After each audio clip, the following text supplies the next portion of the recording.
કોઈ પણ નવી ભાષા તમારે શીખવી હોય ને તો એનું બહુ સાદું એક્ઝામ્પલ આપું. તમે ક્યારેક કોઈક નવા રાજ્યમાં પહોંચી ગયા અને તમારે ત્યાંની ભાષા શીખવી છે, તો ગુજરાતના બહેનોનો આ સુંદર મજાનો ટૂચકો છે. એક એવી એમની રીત છે જે ગુજરાતના બહેનોએ એ વસ્તુને ઇજાદ કરી છે અને આખું ભારત એને વાપરે છે. એ શું કરે ખબર છે? તમે જુઓ, આપણે અમદાવાદથી મુંબઈની ફ્લાઇટમાં જતા હોઈએ, બે બાજુમાં બિઝનેસ ક્લાસમાં બે જ સીટમાં હું બેઠો અને બાજુમાં પેલો ભાઈ બેઠો હોય. મુંબઈની ફ્લાઇટ 45 મિનિટે મુંબઈમાં લેન્ડ કરે ને ત્યાં સુધી બાજુવાળાનું નામે આપણને ના ખબર હોય કે કોણ છે. આપણે પુરુષો જલ્દી એક રીતે વાત ના કરીએ, પણ હા બહેનો તમે જુઓ તો બાકી કેવું પડે. અમદાવાદથી વડોદરાની આમ એસટી બસમાં બેઠા હોય, બાજુમાં કોઈક બેન બેઠી હોય, ક્યાં ના છો તમે?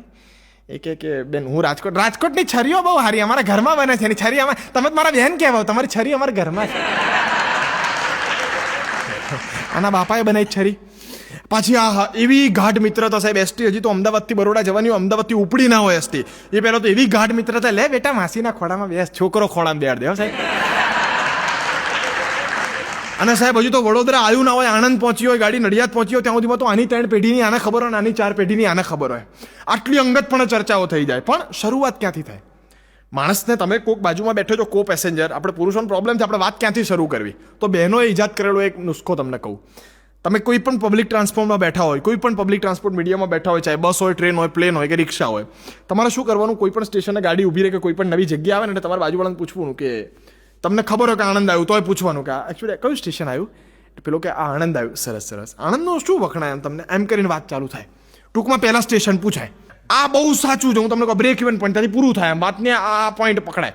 એટલે આવું આપણે નક્કી કર્યું કે આપણે મેં કીધું મહારાષ્ટ્ર, જેમ કે હું ગયો હતો 2004માં કે 5માં, હું પહેલી વખત જ્યારે મહારાષ્ટ્ર ગયો ત્યારે મેં કીધું આપણે મરાઠી શીખીએ.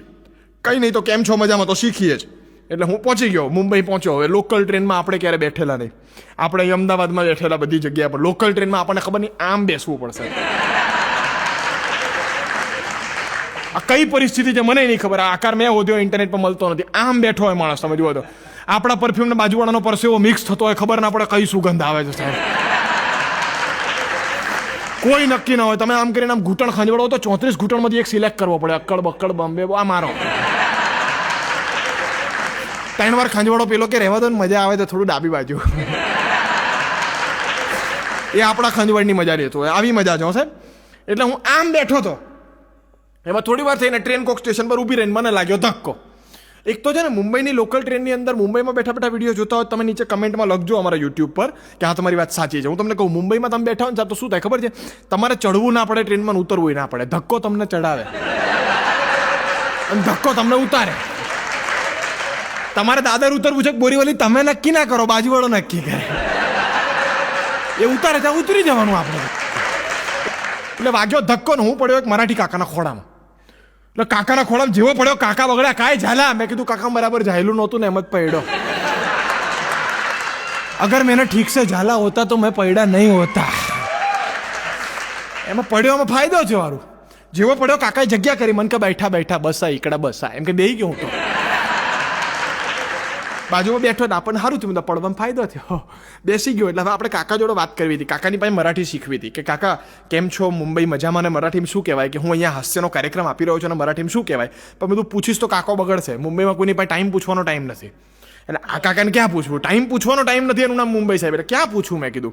કારણ કે માણસ જતો હોય વડાપાઉં ખાતો ખાતો આમ જતો હોય, એને કોઈ ધક્કો મારે આમ થાય, આમ ચાલવા માંડે. એટલે તારે જવું તું ક્યાં? પણ જતો આમ હોય વડાપાઉં ખાતા આમ મારે, આમ બીજો કોઈ ધક્કો મારે, યુટર્ન મારે પેલો.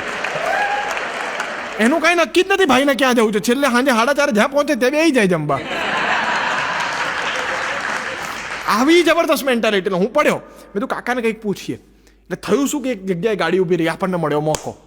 એટલે મેં કાકાને પૂછ્યું, મેં કીધું કાકા જેટલી મરાઠી આવડતી હતી ને સાહેબ દુનિયાની બધી જ વાપરી નાખી એક જ વાક્યમાં, કસા કુતલા સ્ટેશન આહે, આટલું પૂછી નાખ્યું.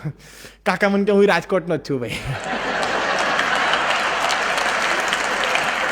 તો અમદાવાદી ને કહે, પેલી બાજુ વાળાને પૂછે, એને ખબર હશે. આપણને ઓળખે ને સાહેબ, આપણને ઓળખી જાય સાહેબ. મેં કીધું કંઈ વાંધો નહીં, બાજુમાં બીજી ગાડી પૂછો. આ બાજુની બારીમાં કાકા બેઠા હતા, એને પૂછ્યું, મેં કીધું કાકા કોણ સા સ્ટેશન આહે? કાકા મને કે માલા માહિતી ના. હવે માલા માહિતી ના એનો મતલબ થાય આઈ ડોન્ટ નો, મુझे નહીં પતા, મને નથી ખબર. આપણે ઊંધું સમજે, આપણને એમ કે માલા માહિતી ના સ્ટેશનનું નામ હશે. મેં કીધું અચ્છા માલા માહિતી, આપણે દાદર જવું છે. આપણે બેઠા થોડી વાર ગાડી આગળ ચાલી, આપણને એમ કે જે સ્ટેશન ગયું એનું નામ માલા માહિતી ના હતું. દાદર હવે આવશે. થોડીક વાર થઈ ગાડી બીજી જગ્યાએ ઊભી રહી. કાકાને ફરી પૂછ્યું, મેં કીધું કાકા એ કોણ સા સ્ટેશન હે? મને કે માલા માહિતી ના હે. પછી હું બગડ્યો. મેં ધારું બે સ્ટેશન નાના મરખા, કાકો ઉલ્લુ બનાવે છે આપણને. પછી મને લાઇટ થઈ. આપણા ગુજરાતમાં કેવું હોય, નાના ચિલોડા ને મોટા ચિલોડા, નાની ડભોણ ને મોટી ડભોણ. મેં પેલું નાના માલા માહિતી ના, મોટા માલા માહિતી ના, આપણે શોર્ટ આઉટ. થોડી વાર ત્રીજી જગ્યાએ ગાડી ઊભી રહી. ગાડી પાછી ઊભી રહી. મેં કાકાને પૂછ્યું, મેં તું કાકા એ કોણ સા સ્ટેશન આયા? મને કે માલા માહિતી નહીં. હવે આપણાથી ખોપડી ગઈ. મેં નીચેથી બૂટ કાઢ્યું.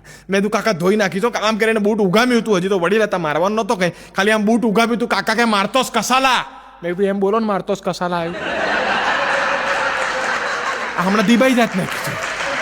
આપણને એમ લાગ્યું મારતોસ કસાલા હશે. બોલો, આમાં મેળ પડે જ નહીં સાહેબ. અને આવો ગુજરાતી ભાષા, હું કહું છું ને, લેંગ્વેજ બહુ ઇફેક્ટિવ મીડિયમ છે. મારું તો તમારું કમ્યુનિકેશન અગર હેપનિંગ બનાવવું હોય તો language is the main part.